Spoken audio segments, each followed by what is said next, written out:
Jesaja 9 vers 2 sê vir ons, die mense wat in duisternis loop, het 'n groot lig gesien. Oor diegene wat in die land van duisternis woon, het 'n lig aangebreek. Ek weet nie van jou nie, maar daar's een ding wat ek glad nie mis meer nie. En dit is load shedding. Dis mos wanneer Eskom besluit het wanneer die krag moet aan en af. En ek moet sê, nie almal van ons is baie gelukkig daarmee gewees nie. Veral as die mense die Springbokke wil rugby kyk en die krag is af en daar is nie internet nie en al die dinge en 'n mens kan glad nie op enige manier elektrisiteit gebruik nie. Maar ek moet sê, iets wat vir my baie lekker was ook in daai tyd, was een aand om net buitekant toe te loop, buite die huis, terwyl al die kunsmatige lig ook buite af was, om buitekant uit te gaan en te gaan kyk na die hemelruim en soveel meer sterre te sien as wat 'n mens normaalweg sien, juis omdat die kunsmatige lig almal afgeskakel is. En dis in die tyd wanneer 'n mens so mooi opkyk, wat jy al hierdie sterre sien in hierdie donker duisternis, wanneer jy besef dat selfs die donkerste nag nie die lig van die sterre kan wegneem nie, dat selfs die donkerste oomblikke nie die lig van ons kan weerhou nie. Ek het so myself ook gedink, soms laat God ook duisternis toe, sodat daar duideliker in die lig gesien kan word. Jy sien, Kersfees gaan nie regtig mos oor liggies en versierde bome nie. Ons dink dit is waaroor dit gaan, maar dit is nie eintlik waaroor dit gaan nie. Die lig wat ons altyd sien, die Kerslig vir Kersfees, is baie keer net 'n verwysing na die lig wat sou kom. En dan natuurlik is die bome wat so mooi opgemaak word met al die mooi liggies. Kersfees word gesien as 'n tyd van lig. En dit is juis wanneer ons mooi na hierdie woorde kyk, dat ons werklik besef waaroor dit gaan, naamlik dat Kersfees gaan oor lig en dit is die afwesigheid van donker wat alles so baie mooi uitspel. Vandag se boodskap gaan juis hieroor, dat die lig wat skyn in die donker plekke. Die Kersverhaal wat ons ken, vind ons opgeteken mos in Lukas 2. En baie interessant, hierdie Kersverhaal begin nie in Jerusalem nie.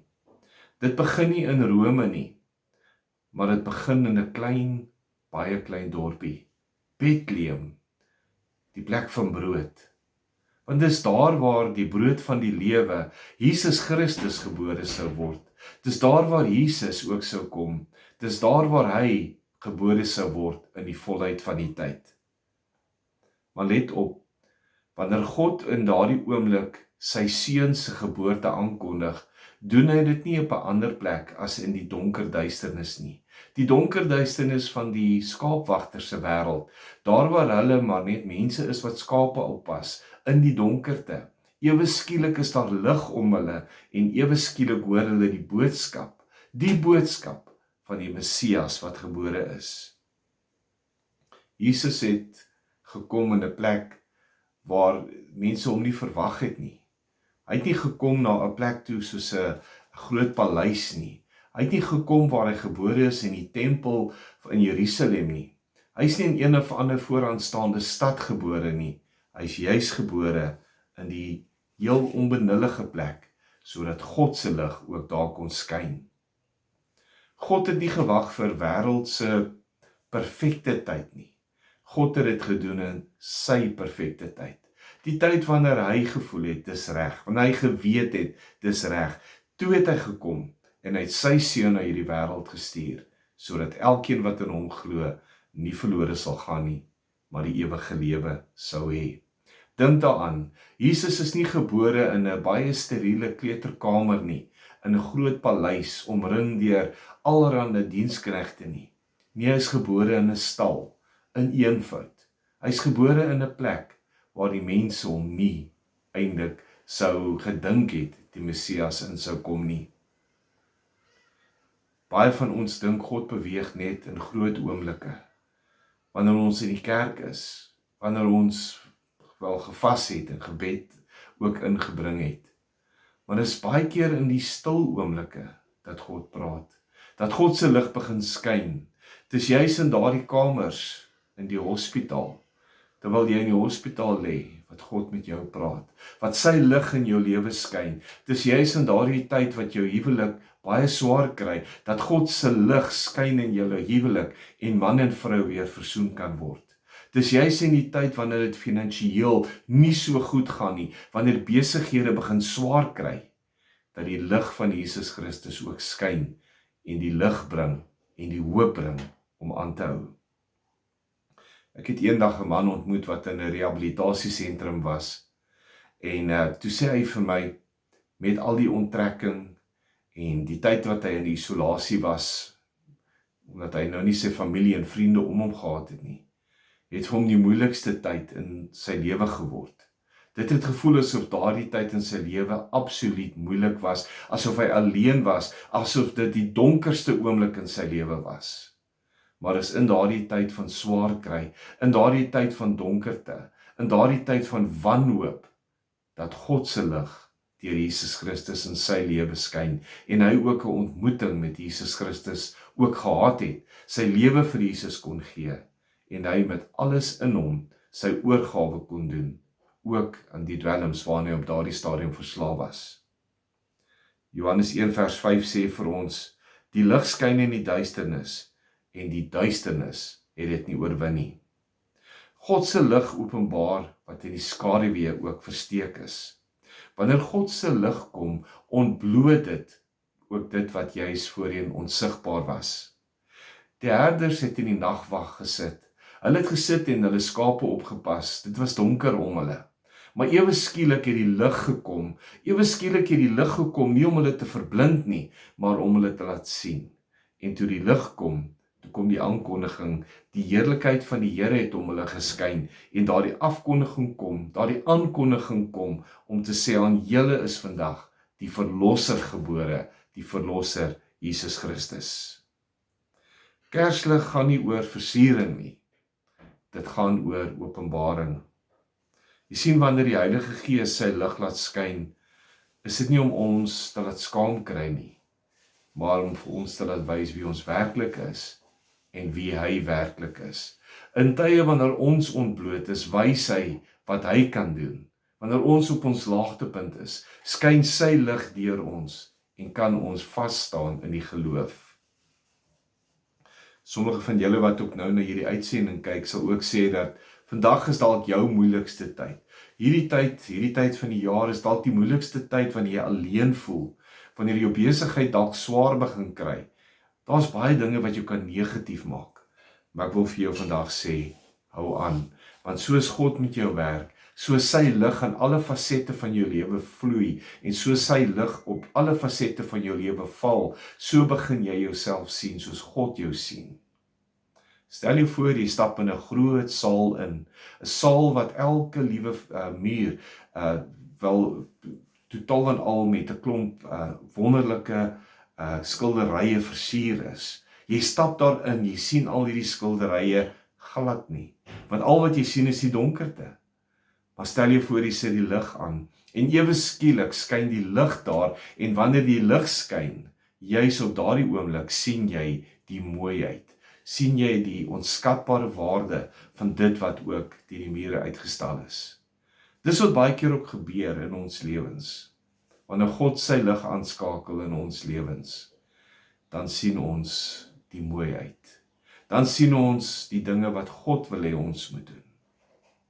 Nadat die herders dan ook die boodskap gehoor het, die boodskap van die verlossing, die boodskap wat hulle gehoor het, dat Jesus Christus, die Messias gebore is, op daardie oomblik sê hulle ook vir hulle self, kom ons gaan na Bethlehem toe, en ons gaan kyk of hierdie dinge werklik daar is. Hulle moes gaan kyk. Die lig het nie net om hulle geskyn nie, die lig het hulle daarna toe gelei. Ons vind dieselfde met die wyse manne. Hulle het die lig gevolg, 'n ster gevolg, en terwyl hulle die ster volg, loop hulle in afwagting. Elke tree 'n stap van geloof, om die Messias, die koning van die Jode te gaan ontmoet. En wanneer hulle ook vir Jesus ontmoet, en die lewe om hulle verlig word, kyk hulle na hom, sien hulle hom vir wie hy is, die Messias, die koning van die Jode, maar ook die koning van die heelal, gebore nederig in 'n stal. Die Heilige Gees is nie net 'n leidende lig nie, nee, dis 'n skynende een. Hy wys vir ons, nie net deur die glans wat hy gee nie, maar hy bring vir ons met leiding na die plek waar ons moet wees. Leiding met ander woorde, nie die swaar kry leiding nie, maar leiding omdat hy ons vat na die plekke waar ons moet wees. Ons kan dalk sê begeleiding om dit meer duideliker te maak. Baie van ons wil die heerlikheid van God in ons hê, maar ons soek nie sy leiding of sy begeleiding nie. Ons is bang vir dit wat God gaan doen, want wanneer God sekere dinge doen, gaan hy ook verwag dat ons lewens moet aanpas, om as deel van ons nuwe lewe in die lig te loop. En is juis in daardie tyd wanneer ons in die lig moet loop, wat die Satan kom, wanneer vriende kom, wanneer familie kom, en jy weer wil terugtrek, ook na die donkerte. Soms voel die pad van gehoorsaamheid soos 'n krib. Dit is ongemaklik, dit is soms nederig, en soms verborge, maar dis waar jy Jesus sal vind. Dalk is jy vandag mismoedig. Dalk voel dit vir jou vandag asof jy in 'n spreekwoordelike krib lê, asof jy uitgeworpe is deur die samelewing, deur familie, deur vriende. Hierdie tyd van die jaar gaan ons gewoonlik in oënskou, dan dink ons aan die jaar wat verby is, en baie keer sien ons die seer van die jaar wat gebeur het. Sien ons vriende en familie wat ons verlaat het. Sien ons teleurstellings. En baie keer sien ons nie die donker. Moenie die Kersfees laat verbygaan, hierdie tyd van die jaar laat verbygaan, sonder dat die glans, die lig van Jesus Christus ook in jou lewe kom en jou lewe verlig nie. Psalm 119 vers 105 sê vir ons so mooi, U woord is 'n lamp vir my voet en 'n lig vir my pad. As ons nou in die hedendaagse wêreld in ons kar klim, dan het ons mos nou maar 'n GPS of een of ander app. En dit is so lekker om net 'n paar knoppies te druk, te tik waarna jy wil gaan, en dan soos jy ry, word jy na daardie plek geneem. In die ou dae het ons kaarte gebruik, en ek moet sê, baie keer, veral as my vrou langs my gesit het, en sy die kaartboek oopgehad het, en dan is jy op bladsy 14, en ewe skielik moet jy na bladsy 34 toe gaan, en dan moet sy daar weer gaan, en weer verder kyk, waar ons nou in 'n ander woonbuurt inry, van 'n spesifieke stad. Baie keer is die boek sommer onderste bo gehou, om beter te kan verstaan, en beter te kan sien. Maar God bring nie vir ons so 'n GPS in ons lewens, om ons te wys die pad waar ons moet loop nie. Nee, hy sê vir ons, volg my. Hy sê vir ons, vertrou my, en soos ek loop, volg my. En elke keer as jy hom volg, dan sien jy die lig. Ek wil vir jou sê dat daar word ons 'n storie vertel dat geloof is 'n stap in die donker. Ek wil vir jou sê dat dit nie waar is nie, want geloof is nie 'n stap in die donker nie. Geloof is juis 'n stap in die lig. Want dit mag dalk donker wees, die eerste tree, maar sodra jy daardie eerste tree neem, sodra jy jou eerste keer jou voet neersit in daardie donkerte, juis in daardie oomblik sien jy die lig. En soos jy die volgende tree gee, sien jy die lig. En die volgende tree, sien jy die lig. En soos jy beweeg, sien jy die lig. Sien jy die lig van Jesus Christus, wat jou pad verlig, jou vat na die plek waar jy moet wees, en jou totaal en al wys wie jy is in Jesus Christus. Geloof volg lig, wat jy nog nie kan verklaar nie. Dis iets om te onthou, dis iets om neer te skryf, dis iets om weer te gaan bepeins oor, en te onthou. Een van die moeilikste, of een van die mooiste oomblikke van die Kersverhaal, is wanneer Maria dan ook die baba, Jesus Christus, in doeke toedraai, en hom in die krib neerlê. Nie 'n teken van rykdom nie, maar van eenvoud en sorg. Jesus het gekom vir die nederiges. Hy het gekom vir die mense wat moeg is, vir die mense wat belas is, vir die mense wat gebroke harte het, wat stikkend is, mense wat deur die lewe geroskam is, en wat nou totaal en al in wanhoop sit. Dis juis vir daardie mense wat Jesus gekom het. Hy is die lig wat genesing bring, ook in hierdie donker plekke. Jesaja 61 vers 1 sê vir ons so baie mooi, hy het my gestuur om die gebroke harte te verbind, om vryheid vir die gevangenes te verkondig en die gevangenes uit die duisternis te bevry. Jy moet die lig volg, selfs wanneer die pad onseker is. Geloof beteken stap vir stap in gehoorsaamheid. Vader Abraham, die bekende Abraham van die Bybel, Abraham wat genoem word die vader van die geloof. Hy het nie 'n volle plan van God gekry nie. God se belofte aan hom was, volg my, gaan na die plek toe en ek sal jou 'n vader van menigte maak. Hy het nie die hele plan gehad nie, maar hy het gestap in geloof, en soos hy in geloof gestap het, so het hy gesien dat God se waarheid ook in sy lewe waar word. Maar jy moet ook onthou dat jy die genesende krag van daardie lig van Jesus Christus in jou lewe ook moet ervaar. God se teenwoordigheid herstel wat die duisternis ook probeer vernietig. Dalk het jy 'n slegte boodskap gekry van die dokter. Dalk het die dokter vir jou gesê dat jy net 'n paar maande oor het. Dalk het die dokter gesê dat daar 'n of ander ongeneeslike siekte ook in jou liggaam dan ontdek is, en dat dit net vir jou baie moeilik is in die toekoms. Ek wil vir jou sê, moenie vergeet nie. Moenie ophou om te hoop nie. Moenie ophou om te vertrou nie. Plaas jou geloof in Jesus Christus en laat sy lig oor jou skyn. Ek het al hoeveel mense gesien wat al deur die genesende krag van Jesus Christus aangeraak is. Selfs in die tyd wanneer ander mense opgegee het, selfs in die tyd wat dokters gesê het, daar is nie meer hoop nie, en daar wel hoop was. Gebeur dit soms dat God nie genees nie? Ja. Waarom gebeur dit? Ons weet nie. Ons staan in geloof, ons glo, ons verklaar Jesus se genesingskrag, maar soms gebeur dit tog dat dit nie gebeur nie. Maar selfs in daardie oomblikke wat dit nie gebeur nie, kan jy staat maak op God se lig om in jou pad te skyn, om op jou lewe te skyn, om dit vir jou draaglik te maak, ook in die moeilikste tyd. Weerkaats ook ander. Is dit wat jy doen? Weerkaats jy ook jou lig aan ander? Wanneer die lig van Jesus Christus in jou skyn, dan moet jy ook daardie krag, daardie lig wat in jou is, moet jy ook na ander skyn. Ek moet sê, dit het al 'n paar keer met my gebeur, en ek dink nie ek is baie spesiaal nie, maar dit het al met my gebeur dat ek in die moeilikste omstandighede loop, kom nou net uit die werk uit, of jy het nou net iets snaaks gedoen, waar ek het eendag 'n dak uitgeklim, wat ek iets moes gaan 'n dak gaan doen, niks te doen met my werk of enige iets nie, maar ek was papnat gesweet, en ek was vuil gewees van die dak, en toe ek so op die grond klim van die leer af, en so 'n paar tree loop toe, gesels ek met die een buurman van ons, wat niks van my weet nie, en hy kyk so na my, en hy sê vir my, is jy nie in die bediening nie? En ek sê vir hom, ja, hoekom? Hy sê, daar is net 'n ander lig wat in jou skyn.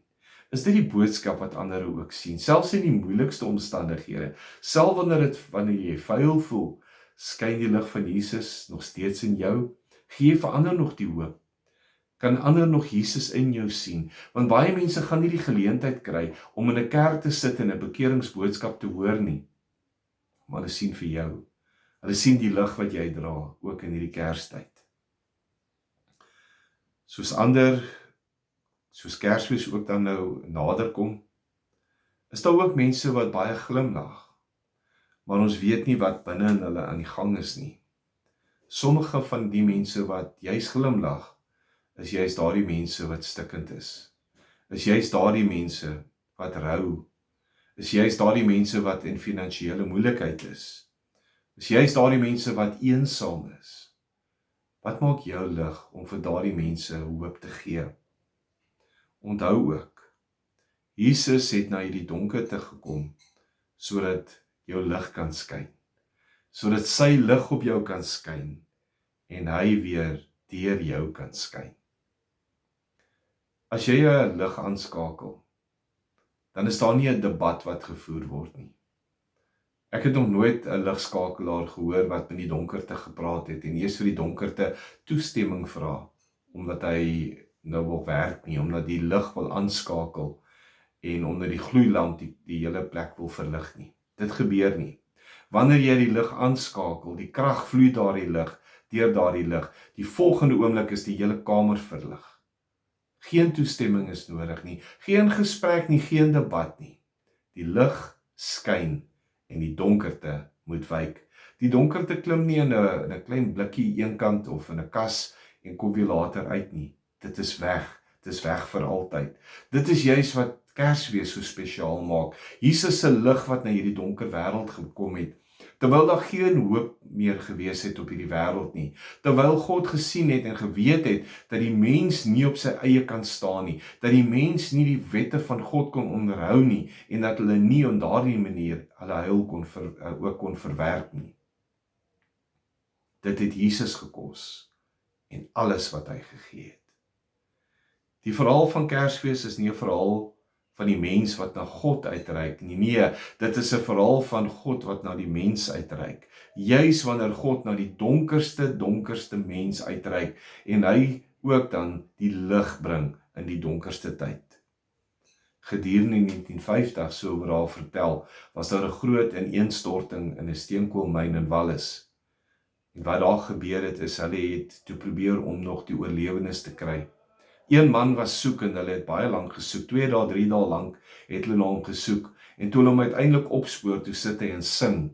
Toe hulle hom vra, hoe kry jy dit reg? Dit is pikdonker om jou, het jy nie hoop verloor nie? Hoe is dit moontlik om te sing? Toe sê hy hierdie woorde, terwyl ek gesing het, het ek hoop gehad. Terwyl ek gesing het, het ek geweet, ek sal weer na die lig toe ook terug beweeg. Onthou net, die omstandighede van vandag moenie jou toekoms bepaal nie. Jou toekoms word bepaal deur die lig van Jesus Christus wat in jou lewe skyn. Selfs in die laagste punt, die moeilikste punt in jou lewe, moet jy vashou aan die wete, die lig van Jesus sal jou op die regte pad hou. Die duisternis kan nie die lied van Kersfees ook in jou hart toemaak nie en doodmaak nie. Dis hoekom die Kersverhaal ook so belangrik is vir ons vandag. 'n sendeling sê eendag vir my dat hy ingestap het in 'n plek waar 'n klomp malaatses bymekaar was. Hulle was besig om O Holy Night te sing en terwyl hulle gesing het, het hulle die van hulle wat hulle hande kon oplig, het hulle hande opgelig en hulle het gesing tot eer van God. Die wonderlike is, hulle het dit gedoen ten spyte van hulle omstandighede. Onthou ook, die herders het nie by die krib gebly nie, hulle het boodskappers geword. Hulle het ook vir die res van die mense vertel van wat het gebeur, van Jesus Christus wat gekom het. Jy is, volgens Matteus 5 vers 14, ook die lig van die wêreld. Dit sê vir ons, 'n stad wat op die heuwel staan, kan nie versteek word nie. 'n Kers verloor niks, ook deur 'n ander kers aan te steek nie. Jy moet dit ook onthou, wanneer jou lig ook 'n ander lig aansteek, dan sal dit ook, wanneer dit die ander lig aansteek, meer lig bring in hierdie donker duister wêreld. Mag hierdie boodskap van Jesus Christus deel wees van jou lewe en mag jy ook die ligdraer wees om nog 'n lig te dra in hierdie donker wêreld. Kom ons bid saam. Hemelse Vader, laat u lig deur ons skyn in hierdie Kerstyd. Dankie dat u vir ons die pad oopgemaak het, dat u vir ons die ewige lewe gegee het deur Jesus Christus. Amen.